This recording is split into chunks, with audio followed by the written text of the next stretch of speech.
Good morning, everyone, and welcome back to the sixth edition of India Affiliate Summit organized by Internet and Mobile Association of India. Conceptualized in 2015, India Affiliate Summit has been the premier meeting point for leaders from the affiliate marketing space. The theme for this year's IAS is India and Beyond. And here we are targeting to break geographical barriers and reach beyond borders to increase the outreach of product and service awareness. This year, we have received an overwhelming response to our virtual conference with over 3,500 registrations coming in. I would also like to take this opportunity to thank our partners, our title partner, V Commission, our registration partner, ValueLeaf, our digital growth partners, Microsoft and InMobi, our sessions partner, AdPub.social, our gold partners, AdMetart and CollectSend Ads, our mobile attribution partner, Branch, our bronze partners, Offer18, Amar Ujala, The Indian Express, and Celebite, and our knowledge partner, Nielsen. Wow. So with that, I would like to commence with our next session. This session is a very special panel discussion on the topic from likes to sales, impact of influencer marketing. And for the same, I would first like to welcome our moderator, Ms. Parul Bhargava, Chief Executive Officer, V Commission. Welcome, ma'am. And our esteemed panelists, Mr. Jahid Ahmed, VP and Head Digital Content and Social Media Marketing, HDFC Bank.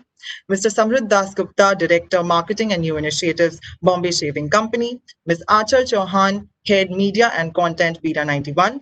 And Ms. Prajakta Kohli, Indian YouTuber and content creator. Welcome to all of you. I would now request Ms. Bhargava to please take over. Thank you. Thanks, Garima. Good morning, everyone. I hope this is not an overdose of me today morning, but I have some interesting panel and some interesting talk with the most amazing industry colleagues here.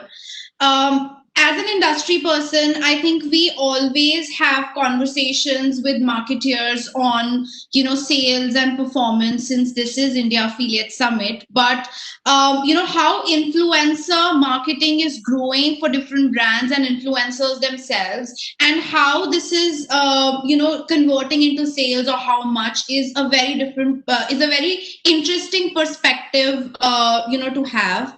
Over the past one day, I have had some very interesting discussions with these great guys, and I would want everyone to be a part of our panel. And please feel free to throw questions as and when you have them, so that we can take it up with them directly.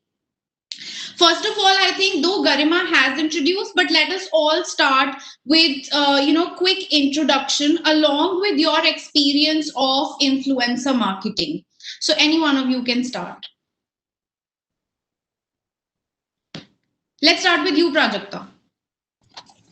Hello, everybody. I am Prajakta Kori, aka Mostly Sane. I am a digital content creator. I have been a YouTuber for a little over 5 years now. I started in the Feb of 2015, and since then it's been quite a roller coaster. So I do comedy content. I also do a lot of real sit down, speak to the camera sort of sharing of experiences, basically just talking about anything under the sun sort of content. I also speak socially, is why influencer marketing has been quite a fun journey so far. A lot of great brands, a lot of even better brand collaborations, a lot of arguments every now and then, because when two creative energies come, it's always that's something that happens. But overall for me, it's been quite a pleasant surprise, because when I started doing YouTube videos, I did not just me, I don't think 5 years ago any of us saw influencer marketing even becoming a term in the first place. Influencer wasn't even a term when I started making YouTube videos. And everyone asked me, what do you do? I'm like, I make videos on the internet. And that was the end of that conversation. So influencer marketing has been extremely empowering, has been every now and then a great way of sort of just reaching out and communicating more with newer audiences, as well as newer sets of people who work with different companies and have different perspectives. And just it's been great so far. Keep it coming, guys. Amazing. Who'll go next? Jahid?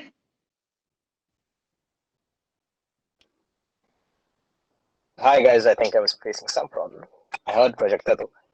First, thanks, Parul. Thanks for having me in this interesting conversation. Had enough of post-COVID scenario, how marketing should behave. I think this is one of brilliant ones that came across. Okay.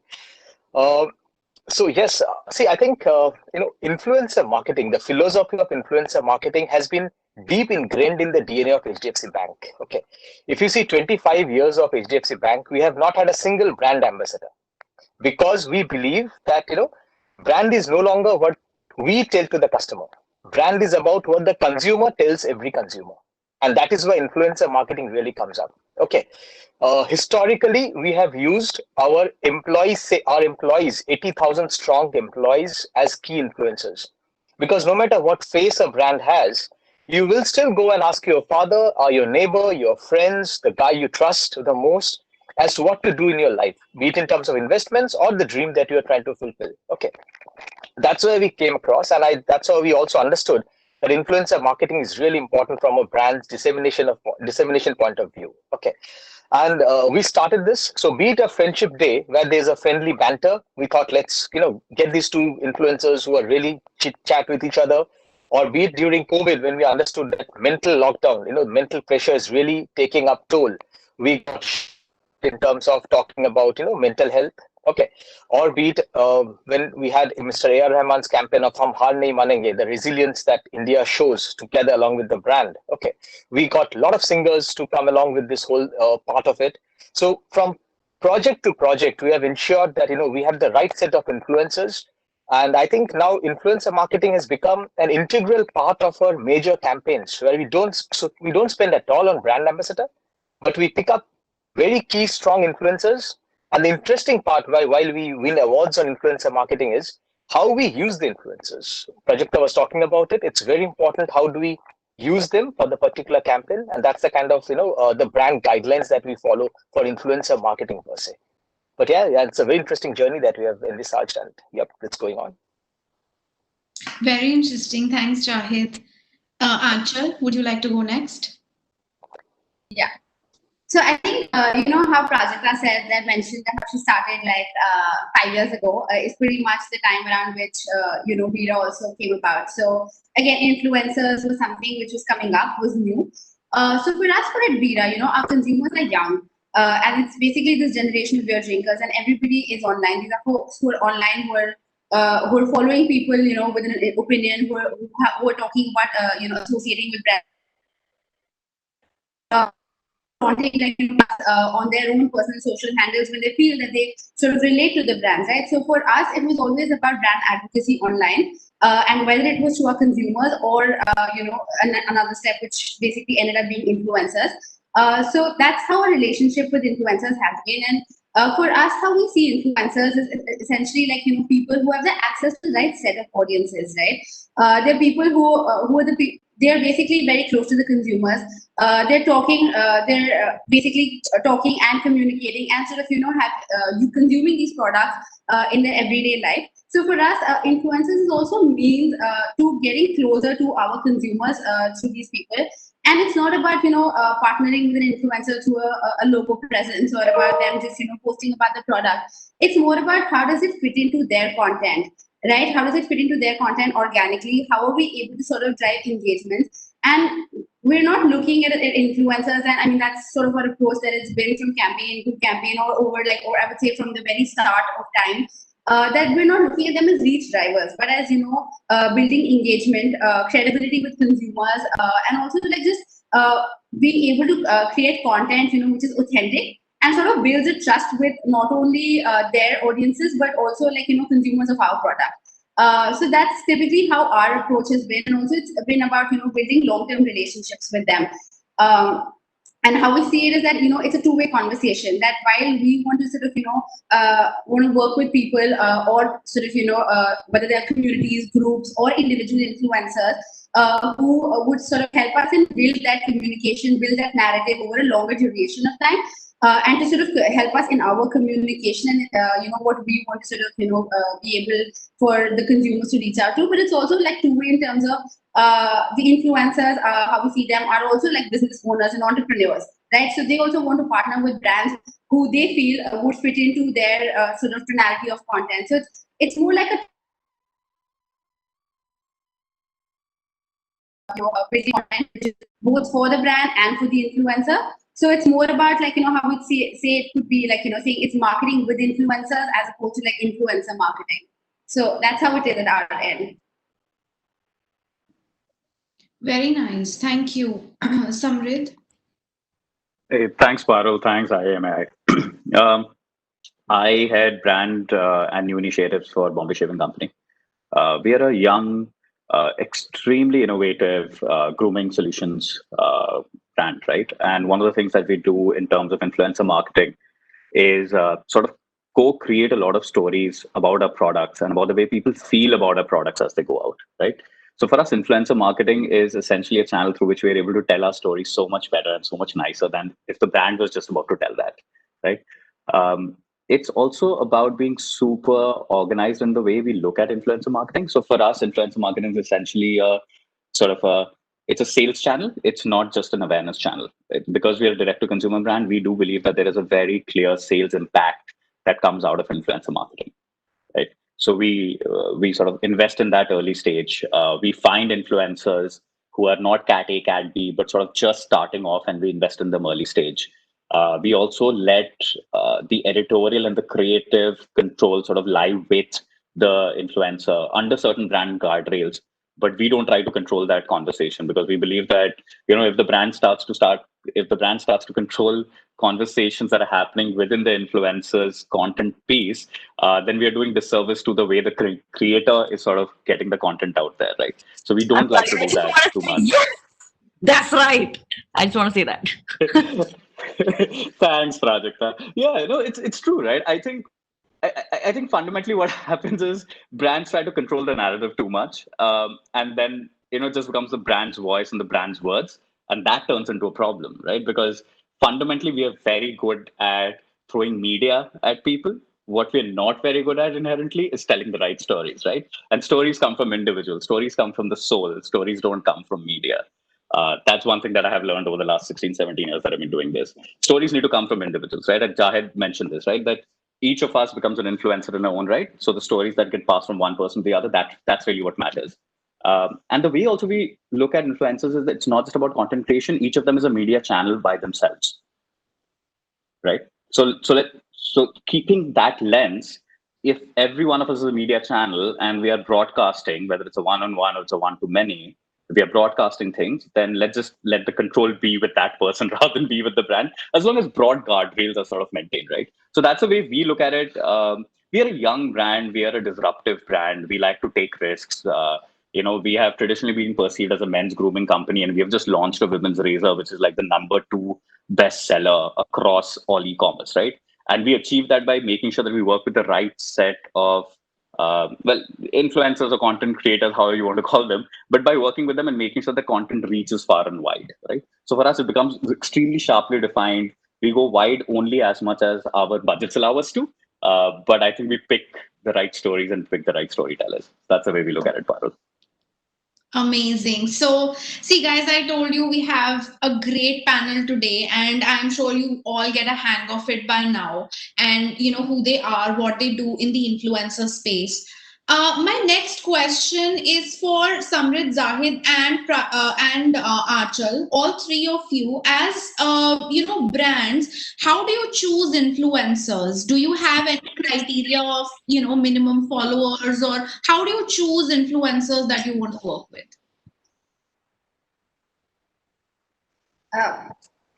Okay, so for Bira, actually, what typically our approach would be, so like how Samrit put it, right? They are content creators for us, and we don't perceive them to be as, let's say, influencers where we are paying for X number of deliverables. It's more about how can we get the story right and get the narrative out to a wider set of audiences. So for us, influencers have been like a part of, I would say, every campaign. And it totally depends. The approach is fairly balanced depending on who we're sort of trying to reach out to. Whether it's a smaller sort of audience, we're reaching out to a couple of let's say targeting a particular city, or is it maybe like a pan-India campaign?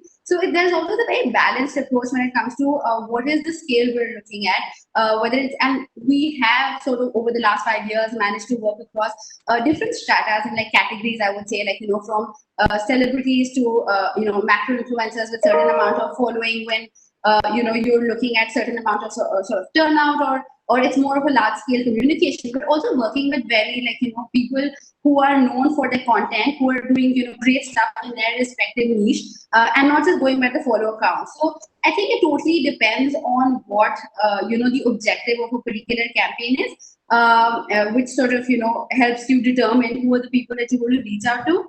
Especially for a category like us in alcohol, I think a filter that automatically comes in is that, anyone who that we are engaging with or partnering with for any of our, marketing campaigns has to be above legal drinking age. So, unfortunately, given how the nature of these platforms are, most of the content creators, a lot of them, in fact, great content creators, end up being in the below LDA or legal drinking age bucket. So for us, that sort of becomes the filter always when we're planning for campaigns. Okay, then Samrit. You want to go ahead, Samrit? Yeah, I actually have very little to add to this. Yeah, it's the same filters, I think, across the board. Honestly, right? It depends on the objective. If I want something where I want to go to market super quick and I need a certain optimum awareness level, then I will choose a certain follower set. I will choose a little bit of an engagement appreciation on that follower set. So, which means that you are sort of investing on a higher, let's say, cat A plus sort of an influencer, right? And we do that. We do that, especially when you want to break through clutter and you want to launch something. That happens. That's a normal thing. There is an always on strategy also, right? So like, and that is really where influencer marketing sort of comes in on a regular basis, because that's a monthly investment that goes. And for that, you are not really trying to solve for, hey, is there like a maximum number of followers? I think there what you're trying to do is try to find those macro storytelling capabilities, the ability to take that narrative and make it into a specific community driven conversation, right? We do a lot of vernacular content. Now, that does not necessarily mean that we are solving for followers. What we are solving for is, within that vernacular, is there a higher engagement rate with someone, right? So we look at those parameters. For us, we also have two channels, right? We're looking at Instagram and we look at YouTube, because products like ours, there's an inherent search across both these channels. So the lens to choose on YouTube is very different from the lens that we choose on Instagram. So for us, we have a very channel specific strategy also. In fact, there is a question also in the chat, I think, which is about which is, I think, fundamentally about what is the single most important metric to measure the impact of influencer marketing, right? And I'm sorry, Jahid, if you don't mind, I'll just quickly speak about that for just 1 second, right? For us, from a brand perspective, and I see that coming up over and over again. It again boils down to that exact specific thing. If the campaign requires me to generate X amount of awareness and X number of sessions on my website, then that's the metric that I want to push for, right? But at the same time, there is a very clear indicative click through. There is a very clear indicative sort of click through to sales, and that is the way we will measure the impact of an influencer. So we do look at a return on investment, which is a very sales driven return on investment also. And we sort of start investing with that person over and over again. So broadly, that's the way we look at it. Sales as well as awareness. Cool. So I think, Paul, just to answer your question, earlier one first, is obviously, whatever, Achal and Samrit has added, there are 2-3 important things that I'd like to add over here. A lot of people have asked me, or they were telling, when they pitch influencers, they're like, this influencer has these many followers. Okay, go for them. Okay. I want to specify very strictly that we don't go by the quantity of followers. We very strictly go by the quality of the followers that they have. It's a financial domain. Okay, we want to understand that the content creator, for whom is he creating content? Are they key decision makers? Yeah, there will be a 20% overlap everywhere. We cannot be sure that 100% of the population is target population. But majority of the followers should be falling in a way in the bucket who are the key decision makers who are interested and invested in that particular campaign that we're looking forward to. That's one of the key metrics for us. Also, we are very stringent about the fact that the influencer has lived the experience or not. Okay, like let's say if I'm talking about, we are a financial in the industry. Nobody gets up in the morning thinking, "Aaj loan lena hai." absolutely not. They will think कि आज बीरा लेना है, आज shave करना है. That's the advantage that these two guys have. They will not think about us. Okay, but we are the enablers for your dreams. That's how we think ourselves as, right? If you dream of something which is aspirational, we are the ones that I can actually enable you as. So what we try to do is we try to see, okay, if I have to get somebody who is a guy who's with very good in auto or a very good in consumer electronics, like let's say it's a HD TV, okay, 41 inch that you want to buy, okay, how can I enable you as? So in that particular per se is a guy who is doing a very good, let's say TV review, might be a very good influencer who is then talking about my product also as how to fulfill the dreams. So that's how we kind of break up our influencers into, and obviously then the regional presence. Yeah, then how good are they in their regional sense, and two strictly don'ts is no political affiliation. Okay, no political opinionated. Right, that does not help us at times. Okay, and yeah, what are the brands they're associated with otherwise? I hope there is no competition brand, and the other brands that they're working out is good brands. Okay, I think yeah, that's the kind of blueprint that we work here. Cool. So I think we just spoke about how do you guys choose influencers. Before I move to Prajakta side of the story, I would also want to ask all three of you again, how do you measure the success of this influencer campaign? Though Samrit did answer a little bit about it, but then for you, Jahid, for Anchal, do you guys measure sales? How is an influencer campaign classified or termed as successful, or something you want to reinvest in? Prajakta is just taking a note of it, what I can see in her mind, that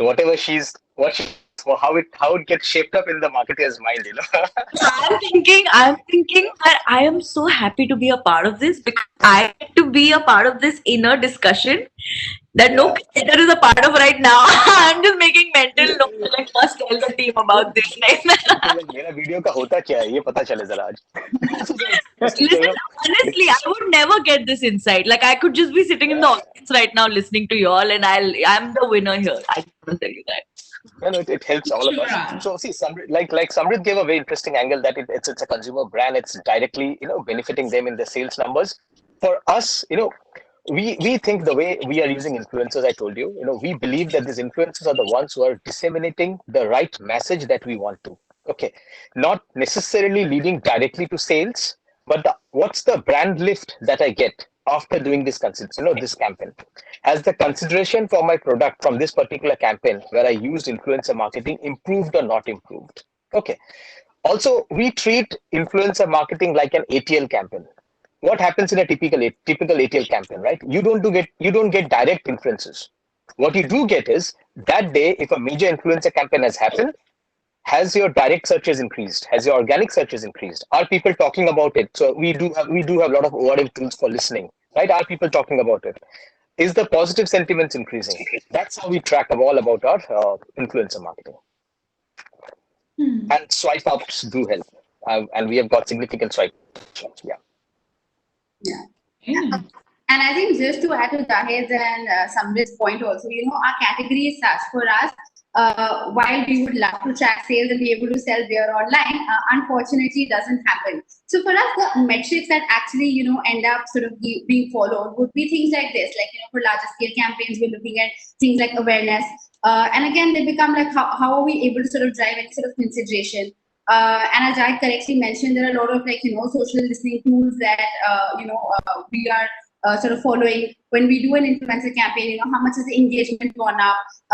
Even little things like what we do is that we track consumer queries like very, very closely. So how have consumer queries gone up? Like, it could be about a new product that's launched in the market, or it could be about any campaign that's happening in a particular, or any event that's happening in a city. So how do we see that whole spike of consumer queries going up and general overall positive sentiment? If it's an influencer program, how much supplementary content or are we able to sort of create through that? Because a lot of times what happens is that through these influencer campaigns, what we've noticed is we end up getting a great amount of user-generated content. And for a young brand like ours, it works really well, because it's not only that we're not investing in creating X amount of assets would have resulted in a X amount of cost. Here, we are working and partnering with an influencer, and in return, we're getting so much of content, not only from them, but also from consumers across. So that also becomes a very important metric for us to measure, when we're tracking our campaigns. And the only sort of, angle where sort of sales fits in for us is when we're running campaigns for our merch. So that's the only part where we can actually sort of track sales. But otherwise, overall, it's about, building awareness, consideration, overall, number of conversations, and just overall positive sentiment for the brand. Makes sense. Makes sense. Thank you, guys. Prajakta, I'll now move on to you. I'm sure our audience wants to know more about how it all started for you. How has your videos evolved over time? We also have a question from the audience asking, how does one become from a nobody to an influencer? And I'm sure you would be a great example for them to follow. Wow, question is a slippery slope. How does one become a nobody to an influencer? But before I start, Achal, I just had a flashback when you said that you guys started in 2015 too. It is so funny. So when Bira had just started, you were one of the first brands to send me a PR package, and I come to work one day and I see Bira and I'm like, I did not call for that. And everyone at work is like, you have been calling for beer? I said, I didn't call for it. It has a note. And then I kept getting beer every month for like 2-3 months. And I was like, listen, I love, I appreciate it. But yeah, it's just a story time. Anyway, I start, so I'm sorry, I talk about how my videos have evolved. Yeah, your journey, how you started. So I started... so honestly, the dream was always to be a radio jockey. It was never about, because when I was growing up, I want to be a YouTuber wasn't a thing. So when I got a job at a radio station and very quickly realized that I 100% suck at it, I was like, great, what do we do now? And I was too stubborn growing up to have a plan B. And that's when I met Sudeep, who's from One Digital Entertainment. They are the network that manages my work, my channel, everything. So he met me at the radio station. He's like, listen, you've got great energy. You should have a YouTube channel. And I was like, bro, I already don't earn any money. Okay. Don't tell me more ways of staying broke for the rest of my life. He's like, listen, just give me a call. I'm like, fine, I'll give you a call. I was anyway failing at radio. I was like, chalo, let's try this. What is this? So he kept telling me that, I don't know how he had the vision, honestly, but he kept telling me that, this is going to be big. Everything's going to go digital. You have to be, ride on the wave. Don't let it pass. You have something here that you can create content on. And I was like, sure. So when I started, I was extremely blind. Like I said in the beginning, I did not know that brands would pay me money.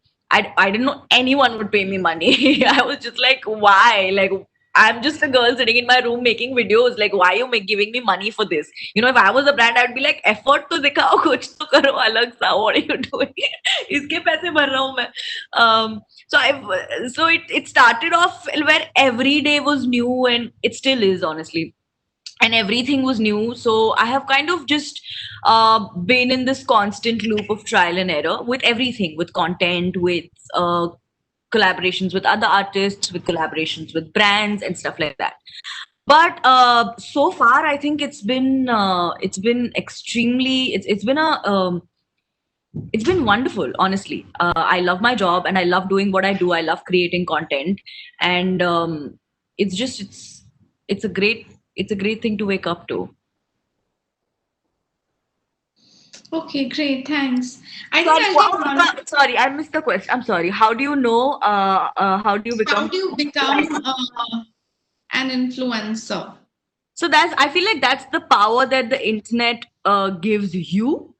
So I feel like it's each person to his own, where you decide. Honestly, for me, how do I decide if one is an influencer or not? If I go, and I heard this in a TED talk somewhere where I completely agree to it.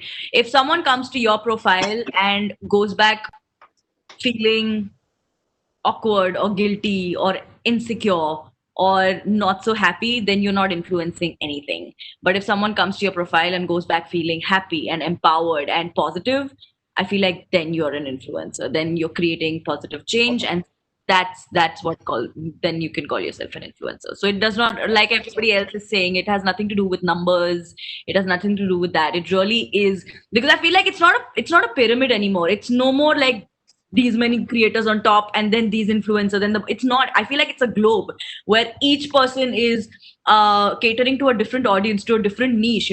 I have about 6 million followers on YouTube, but maybe there's somebody who watches a lot of financial content who will not know about my existence. And for them, I'm at the bottom of the food chain. You know what I'm saying?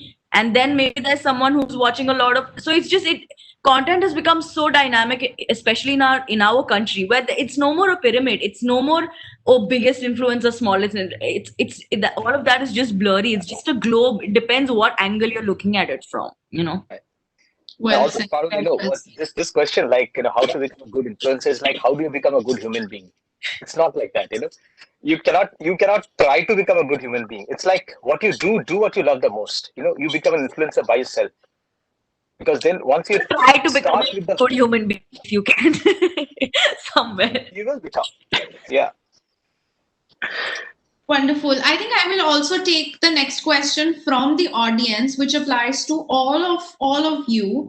How does Instagram differ from YouTube in your approach to influencer marketing? So it will be great to have the brand perspective on it. And Prajakta, since you are mostly on YouTube, then your perspective on it as well. How does Instagram differ from YouTube in your approach to influencer marketing?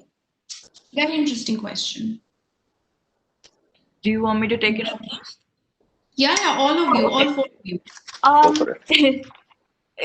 And so I think it really depends on understanding your audience's behavior, because as a consumer, there's very different mindsets when your consumer is going to YouTube and when your consumer is going to Instagram. YouTube is a very conscious effort when there's time and attention that you have to spare. And nobody will open YouTube कि अच्छा चलो time pass के लिए खोल लो देख लो क्या है. You will always open YouTube कि चलो no, I have 10 minutes to kill, let me see what's up. Instagram, however, like everybody says, it's like opening your fridge. काम हो ना हो, you will keep opening it over and over again throughout the day. आते जाते मिल गया phone, मतलब so many times between two apps you'll go to your Instagram and you'll open it. So Instagram पे audience behavior is very different from YouTube, where that long form content might not work as well on Instagram as it will on YouTube. On Instagram, your audience's attention is what, 2 seconds? If you can't have them in 2 seconds, they're going to scroll up. So you have the first 2 seconds, which are very super crucial for you to make sure that you get your audience engaged. Just but that's not on YouTube. YouTube is a little more, so it's 7 seconds or 8 seconds on YouTube. But it's just like, where in like content world, it's like a huge difference. So I think as a creator, working with brands or not, I think everything changes with the way you edit your content, with the way you package your content, with the duration of the content, with the language of the content. So although these two platforms can sort of run hand to hand every now and then, where you try to push your Instagram on your YouTube, or you try to push your YouTube on your Instagram and sort of make them work in harmony, but it's still two very different content patterns and consumer behavior that you deal with when you're writing content. Yeah. Two absolutely different animals here when you look at them, right? I mean, just inherent human behavior is so different in each of them. And I'm not going to speak about the amount of time people give either, because I think YouTube people sort of just sit back at night and they end up watching 2 videos before they go to bed. So it's like my downtime. So that's a lot of YouTube. I think there is also a little bit of a narrative thing here, right? You build a stronger visual narrative on Instagram. So think of it like a feed, right? There's a functional difference between the two when you look at channels. So Instagram, there is a feed to it where you end up sort of creating a visual storytell, right? So there's a narrative build that's happening there. The moment you come to YouTube, you're sort of solving for that one piece of content, and you want to solve for it really well because there's a search happening on that in most cases, right?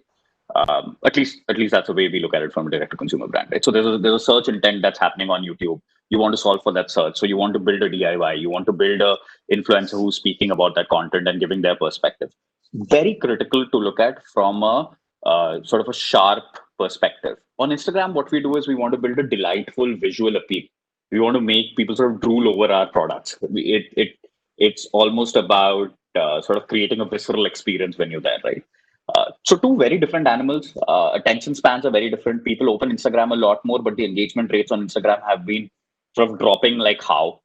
We have yet to figure out why that happens. I think there's like a bunch of algo changes that keep taking us by surprise. YouTube, little bit more consistent. Broadly, we understand that there is a stronger attribution that one can build from an awareness funnel on YouTube.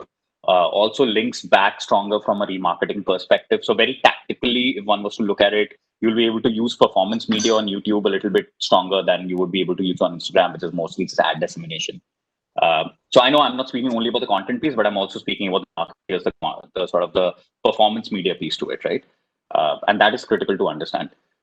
And as you know, and Prajakta is strong across both, right? I think she has about 2.5 million followers on Instagram, so it's not like she's not strong on Instagram. But even on your channel, right, Prajakta, if you were to look at it, your content slicing is very different across both, right? So you're solving for those first 3 seconds, and then you're solving for the first 10 seconds, right? Yeah. So that's the way brands also look at it. Right? We also look at it from that perspective, right? Is it thumb stopping enough for the first 3 seconds? If it isn't, then clearly it doesn't sort of pass through the litmus test, at least for Instagram. And then on YouTube, you have a little bit more time. There's a little bit more patience there. So we try and sort of use that to our advantage for at least as long as we can. Yeah, God like only knows what's going to happen as we go ahead. True. Like I'm so with you there. Like I feel like communication on YouTube can be like this. It can be this, that, So here's this product that I'm using, and here's what it does to me, and this is how I think you should use it. On Instagram, it has to be, oh my god, guys, I used this, and then this happened, and then this happened, and then I love it, and there's a link in my description. Click and use my. So it's just like I just feel like you have to yell things at everybody. Like, listen, this is going on. Don't scroll. Listen to me. But on YouTube, it's a little more like behavior. It's extremely different. Content just alters so much according to audience behavior on both these platforms. I'm like, you're the same person, and you wouldn't listen to me on Instagram, but you'll watch my videos on YouTube. You traitor. Yeah, that's also about the way you make it look like. Bida has a beautiful Instagram handle. Like, Achal, your Instagram handle on Bida is beautiful. So for us, that's what I was about to come to. For us, Instagram is our universe, right? Yeah. It is that there are all the content creators there, and I think everyone, it's literally like you're in between work, and as Prajakta said, you're switching apps, but you still drop onto Instagram, right? So you need to see that, like, amazing picture of a chill Pira, where you're like, okay, let's grab a beer from the fridge before I get back to my next meeting. So for us, I think that's short form, and that, like, that visual delight of a consumer on Instagram, what works. And that sort of translates into like also consumer action, and the amount, and for us, that's what I'm saying. So for Instagram, you see a lot of our content is a lot of user generated content, which is great. And everyone's trying to innovate, whether they're artists who are doing like, doodles on our cans, or they're like, people who are animating stuff and sending it out. So I think the kind of community and the love that we're able to sort of generate on Instagram, for us, that doesn't happen on YouTube. And like rightly somebody you mentioned, like, YouTube then becomes your media channel, right? You're doing long form content. You're able to sort of really target and, be specific to who you want to reach out to. And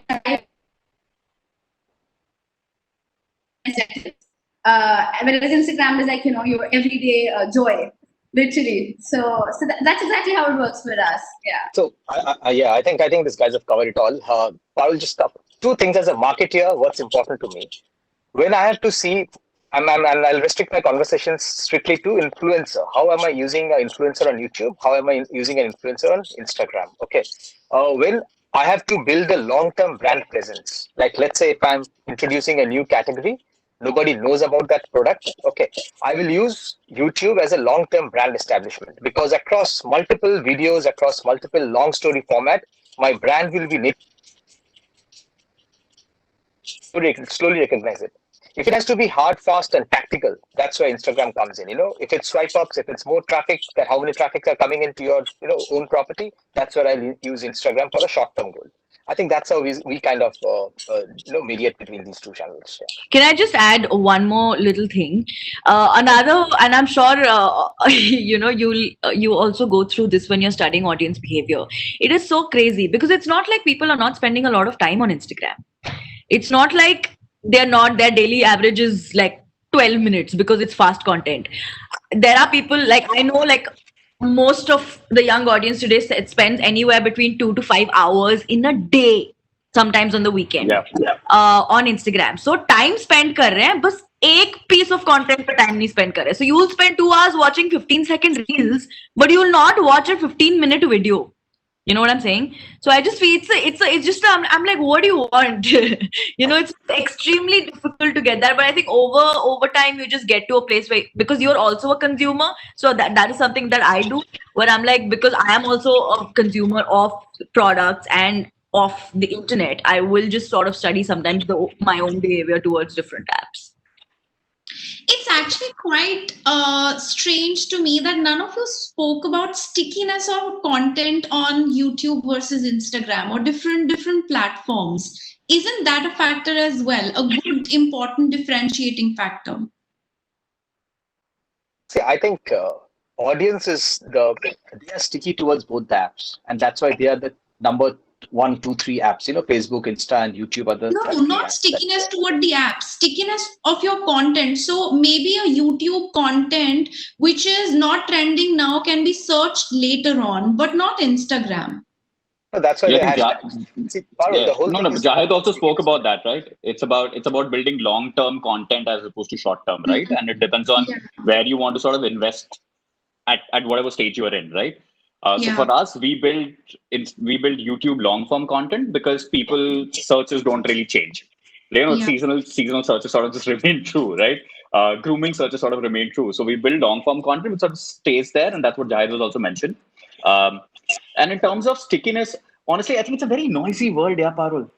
I think the time that now people have in terms of recognizing content and sort of emotionally getting involved with the content is so little.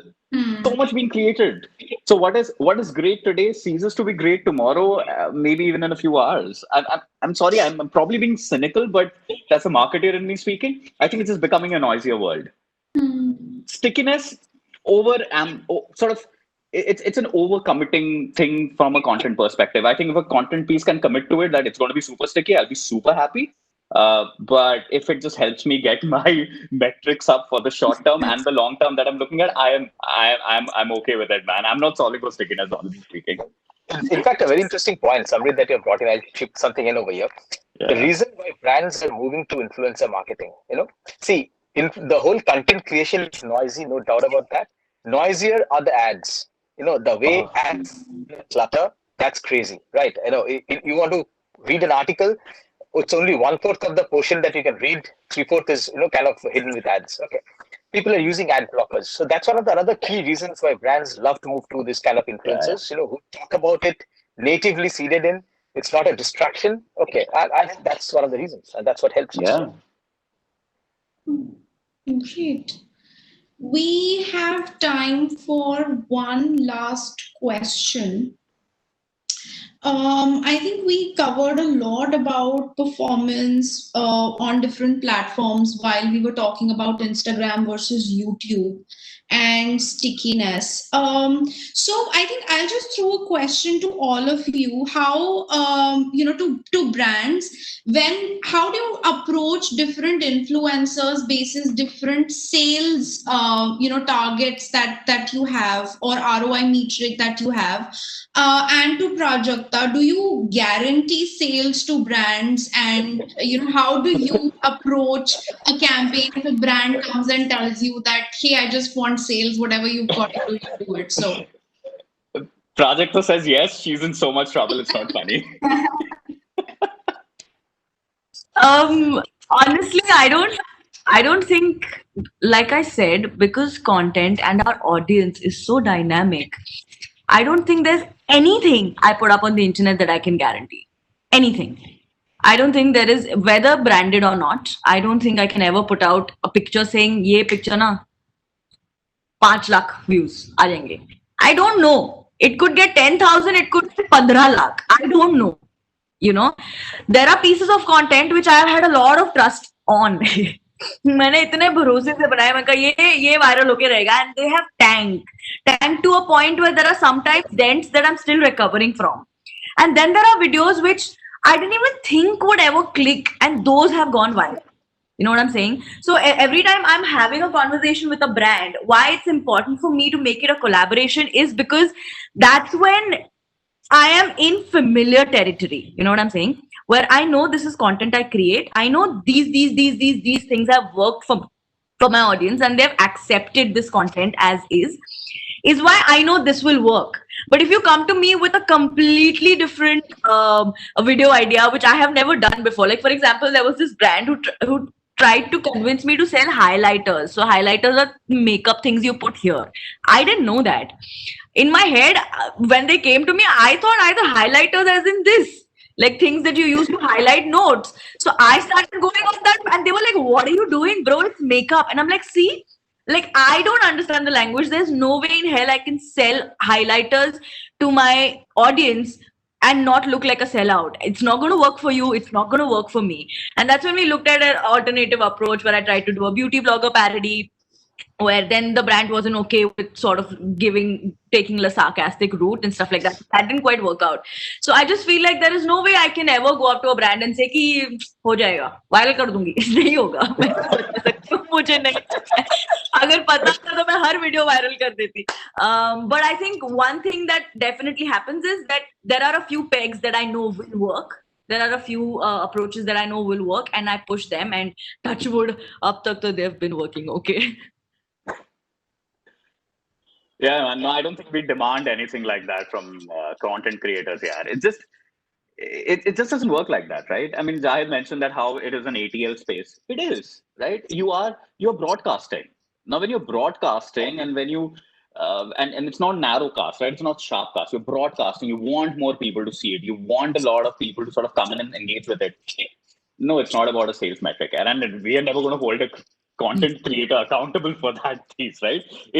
It's up to us how we choose the content in some form. I think it is our prerogative at the end of the day to make sure that we're choosing right. And it's your money. Beyond that, yeah, but of course, with great power comes great responsibility and all that shit. But but the fact is that no, to hold a content creator accountable for sales outcome, I think that's just not happening, man. No ways. Yeah.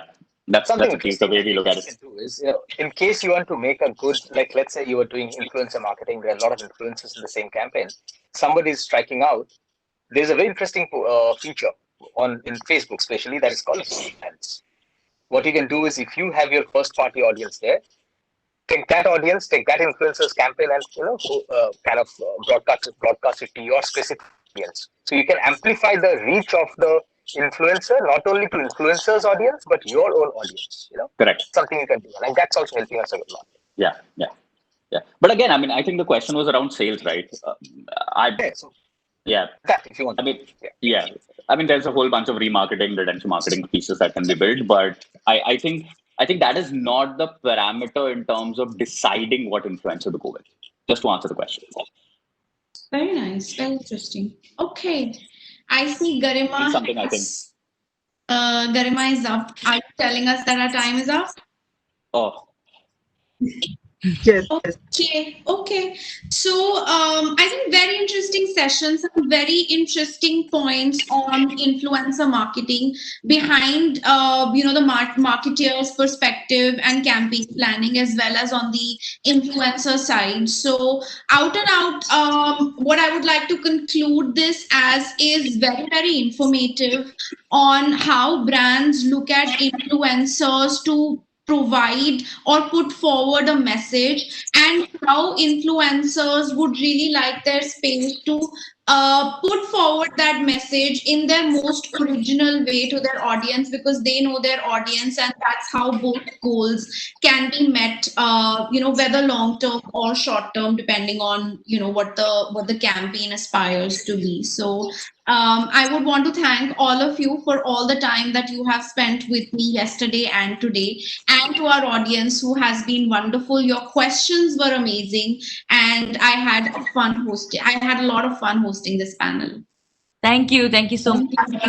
Thank you, Parul ma'am. Thank you so much to all the panelists for this really amazing session. Thank you to the audience for making the session so interactive with so many questions. We would now take a small break before we move on to our next session, and I would request all the attendees, including our panelists, to please visit our exhibiting space, which has over 25 exhibitors, to check out their amazing offerings. Thank you, and see you soon.